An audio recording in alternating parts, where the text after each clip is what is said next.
work hard. Go. Hey, awesome. Welcome. So today we have Meredith here, and I have had the pleasure of working with Meredith in the past. She has such a lovely, upbeat personality and is a true gem. And she has a really diverse background and has done a lot of work in business, but has overcome a lot of obstacles in her own life. Has created these different ways that she's managed to stay well and have this wellness practice in her life. And so I'm excited today for our wellness series for Meredith to share with us a little bit about who she is and what she does. And then if you want to tell us, we can move into what your wellness practice looks like and share anything else you want to share with everybody today. Awesome. I'm super excited, super honored to be here. Rachel is such a gem and a doll. I love working with her, and she's a wonderful colleague. So I'm excited she's my friend and colleague. That's rare to find, especially me as an introvert. But I am Dr. Meredith J. Watson, super excited to be here. This comes at a really awesome time. I actually help my clients with the ails of their life where they're not really MACBossing in their life, with their life and their business. But I think the key to any of that is a strong mindset and a strong wellness and spiritual practice. So when I'm now, I can say with confidence, I'm out of this most hellacious year of my life. Oh my God, I've never thought I was going to get out of it. Imagine everything you hold dear being taken from you without any warning at all whatsoever. And you're just kind of like grasping at the air, just trying to hold on. That was my last year. I describe it as being burnt, cut, dipped in salt while having your head smashed against cement. And that seems drastic, but it also gives you an idea of how hard I had to work to find a spiritual and wellness practice and to be as strong as the person sitting before you now. It's thundering, so if you see me look over there, it's because I caught a flash of thunder. I'm not scared, but it still throws me off. But so once I realized that the storm in my life, it's funny, it's storming outside, wasn't going to end anytime soon, I was like, what in the Sam Hill can I do to start to kind of heal and rebuild my mindset and my life? And I got into yoga and I got into meditation and I developed a spiritual practice. I grew up like staunch Christian my entire life. So getting into the more spiritual, the more well side of things outside of conventional, Eastern, Western medicine. I don't use it anymore. Now I'm like, what is it, East or West? Well, you go to the doctor. That's what I meant.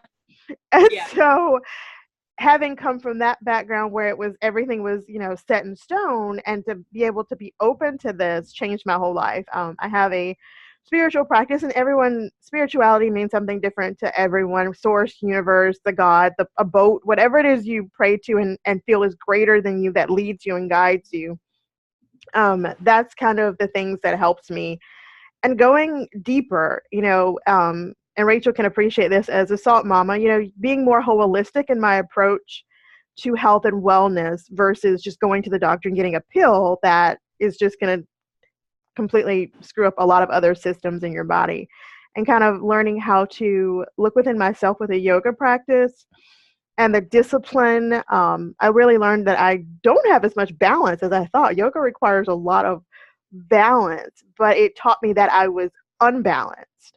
So I had to develop this yoga practice, which forced me to look within myself and start to meditate. I have a meditation practice. I meditate about 45 minutes to an hour a day, but I break it up because I homeschool my daughter and I run several businesses, and I like to sleep and eat and love to sleep, actually. And I break it up into morning, afternoon, and evening. So in the morning and the evening is my time to do the yoga practice and the meditation by myself. And then in the middle of the day, my daughter joins me. And you should see her. She's so cute. She's 5. So her, joining with me at the yoga practice is kind of teaching her these wellness habits early. So maybe if she has any major hurdles in life, yoga and meditation can really bring her back to fore. And I have malignant cells, and I came a long way. I had like what's called a cardiac spasm, which is similar to a heart attack. And I was able to kind of bring myself back to a place. I still need treatments, but I was able to bring myself back to a place where I could depend more on the holistic approach to my life. And I find myself being calmer. I find myself being a better mother, a better friend. I was telling a friend of mine earlier today, I'm going to buy myself a wedding set this weekend for myself. Because for so long, I didn't love myself genuinely. Like, people seek out their partners because of the way they show love to them. And I'm starting to show that love to myself. And it's such a gratifying thing, but I don't think if I had not developed these systems in my mind, my mindset, and getting into these practices, would I have ever learned to love myself on such a deep level. And growing up believing that self-care, martyred, be a martyr, don't do anything for yourself, always give, and then as a mother, of course, you understand, as a mother of more than one, a multiple child mom, sometimes you get that mom guilt of, oh, I shouldn't do this for myself. The boys need, or for me, my daughter needs, or my husband needs. And you don't really think about yourself. It's like you literally have to talk yourself into the smallest thing, whether it's a bath, a manicure. And I was looking at your box, actually, ironically, and how it's it's a cute little box, but even though it's such a cute box, there are people who would be like, oh, I don't need that, the kids need something. But we all need to have a spiritual practice and self-care, and that's part of wellness, because you can't feed from an empty cup. You give to your kids, you give to your mate, you give to everyone else, you're going to fall apart, and they're going to see it, whether you're snappy. When I have not gotten any me time, I'm so much more snappy with my children. It's like, and I realize that, and I'm cognizant of that, because it's like, oh snap, I have just snapped at my child for no reason because I'm not taking care of myself. I've missed my meditation practice. I haven't been doing yoga, and I haven't eating well, having the right balance in your food and the foods that feed and nurture your soul, as well as nurturing nutrients to feed your body. It's definitely something you should take time to do every single day. And as a homeschooling mom by myself, raising, her, and doing all these businesses that I do, it's hard to find the time. But even if it's just 15 minutes a day, I encourage you, I even challenge the watchers, I can't talk today, the viewers to take a 10 minutes or 15, even if it means getting up a little bit earlier, and you will see the difference in your day. You'll see the difference in your interaction with your friends, your family, your mates, your other people the Walmart. I've learned to deal with the people at Walmart, and really, you think that's I don't know, it's a different breed of people that shop at Walmart than in my town. I'm like, I literally have to do a spiritual practice before I go into Walmart, because it just drives me insane. The little kids who roll up behind you with the buggy and hit your heel, and they look at you like you're in their way. Really? I'm like, the love in me loves the love in you, even though me wants to choke you. So I've changed my whole perspective. Even I'm shocked. I'm like, that didn't even bother me. My heel hurts, but it doesn't bother me. So I just recommend that people get that wellness practice. And this year has been hell. I mean, really like hell. I wouldn't wish this on my worst enemy, really. But I look at it now. If you'd asked me this in the middle of it, I wouldn't have said that. But now on the other side, even though I still have my moments, the growth, spiritually, professionally, personally, I dare to say I wouldn't trade it. I don't want to go through it again. I don't want to have to do this again. But growing in this way, and even being able to have a story for this opportunity to talk to people, I'm using that pain as a catalyst, but it's all about growth and taking care of myself. If I hadn't developed those habits and those wellness habits and those spiritual practices and self-care, I'd probably be committed by now. Pretty sure I'd be in an insane asylum. Padded, all, yeah, definitely. Yeah. And I feel like I recently read that resentment is this actual addictive thing. This thinking becomes really addictive. I think negative thinking, whatever it looks like, becomes that, whether it's fear or anger with the partner or situation. The more you fester, you just in there, and then you kind of have those clouds that you'll see. And so when you're feeling those clouds around and you're just kind of feeling stuck and the what do you do? What is like a tip that you could give people for, you know, a mindset trick of like how to turn that funk off? It's really quick and easy, and you could do it anywhere and nobody knows it. Really disconnect. And even if you're in the middle of screaming kids and your boss is yelling at you, take a deep breath, and you don't really realize how important that deep breath is. Yeah, and just count. And just count to 5. Even if you close your eyes or keep them open, and just find that breath, find that place where you can actually take a deep breath, and it's only 10 or 15 seconds, 5 seconds, and recharge and reconnect to something, whatever your anchor is. For me, it's sitting on the side of the beach, you know, watching the waves, or watching my daughter play, or a nice bubble bath. I actually prefer showers, but for the thought, most people like baths. I'm odd like that. I prefer showers. That hot shower where it's beating on your back and it's almost like a massage. I can see how people spend hours in the shower, because that beating, especially after a hard day, whatever your anchor is, that's a quick way to kind of just, and be grateful. You know, think of 2 things you're grateful for really quick. You know, if your kids are screaming, honestly, be grateful. There are people who wish they had kids to scream. Yeah. So, you know, just in that second, be thankful. Yeah.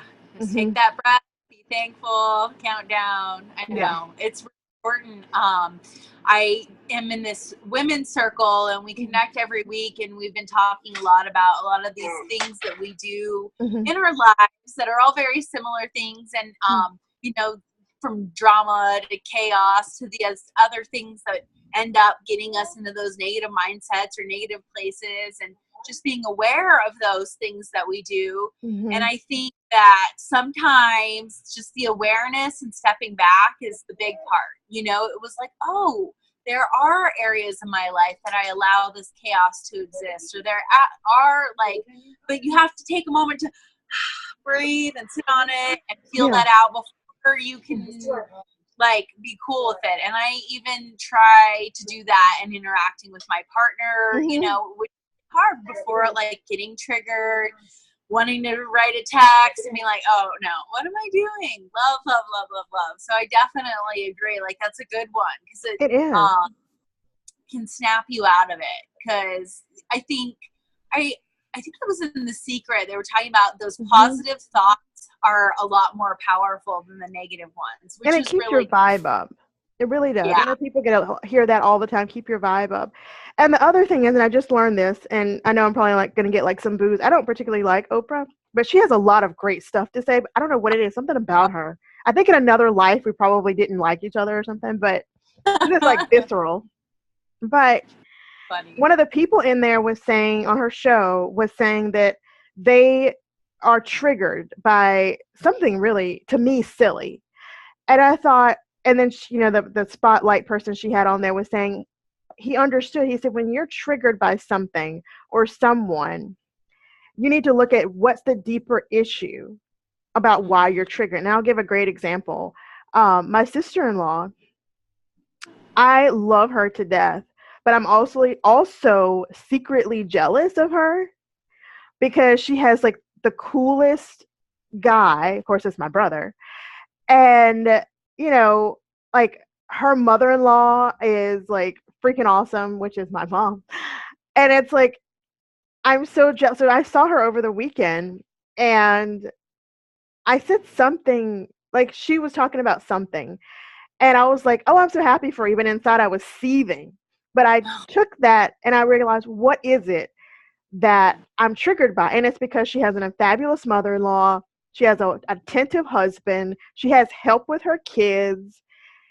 And yeah, those were the 3 things. And I'm like, oh, I'm jealous because I love my mother-in-law, okay. And, you know, I'm raising my daughter alone because her father's in another state. And I'm like, that's it. I'm jealous because she has help and I don't. Bitch, you know, like, but it's not. It wasn't that I don't like her, because I love her to death. But that's what the trigger was. So sometimes you think it's just something simple, but really it's a deeper issue, you know. And when I see families out to eat, I'm happy for them, but I'm also seething because it's by choice, just me and my daughter. So it's like, look at the deeper issue. And sometimes that helps clarify and that helps to bring you back to center so that you can really focus on the issue and work on it. I like that. Yep. Yeah. Oh, awesome, Meredith. So tell me a little bit about how you're integrating this in with your business practice and your wellness and what you're up to these days. I thought I was foggy. Okay, but I actually teach my clients how to develop a spiritual practice and incorporate meditation. Oh, he's so beautiful, Rachel. Oh my gosh, he's so cute. Those curls, I could just eat them. Those I teach them how to balance. I got certified in equilibrium therapy, which is basically polarity, teaching you how to balance your life and balance yourself within the different frames of your life, and how it can help you propel your business. So we go through several sessions where we're really just focusing on mindset, because really that's the first key. And then we kind of move through how to balance their life, how to show up, how to create offers, how to close their sales, which is my zone of genius, all based on how they are balancing and how their mindset is. Because if you have a crappy mindset, you won't be able to manifest the clients, manifest the good health. And people think manifesting is woo-woo. It's really not. It's all about intention. And it's all about setting up your desires to be sure to occur. But if you're like, no, I'm never going to attract a client, I'll never be healthy, I'll never lose the weight, I'll never be able to get my health back the way it was. If you say that over and over, your subconscious mind hears it and it doesn't know, anything other but to give you that which you're saying. So it's like you have to speak in positive. So that's another thing I teach my clients. I am open and receptive to accepting clients. I'm open and receptive to have my health restored. I'm open and receptive to communicate with my mate so we can have a better life. I'm open and receptive to being a better mom so that your kids feed off of that kind of stuff. Your kids really feed off your energy more probably than anyone else. So just being able to kind of bring it all back together so that you can kind of project and catapult your life and business based on a strong foundation of mindset practice. Nice. I love that. And I think it is so important to integrate all of those pieces because it's so holistic. I mean, there are all these things that need to happen to have success in your life and your business in these areas and to get through trying times, because we all have them. Like, we all have successful times, we all have trying times, and so having the good tools to, the tools to help you when you are stuck, and then the tools to help propel you forward, and call in what you do want. And I love that. So, well, thank you so much for sharing with us today about, your take on business and how you kind of take it a little bit deeper. I love that you're working with people, and I have never heard of, what was it?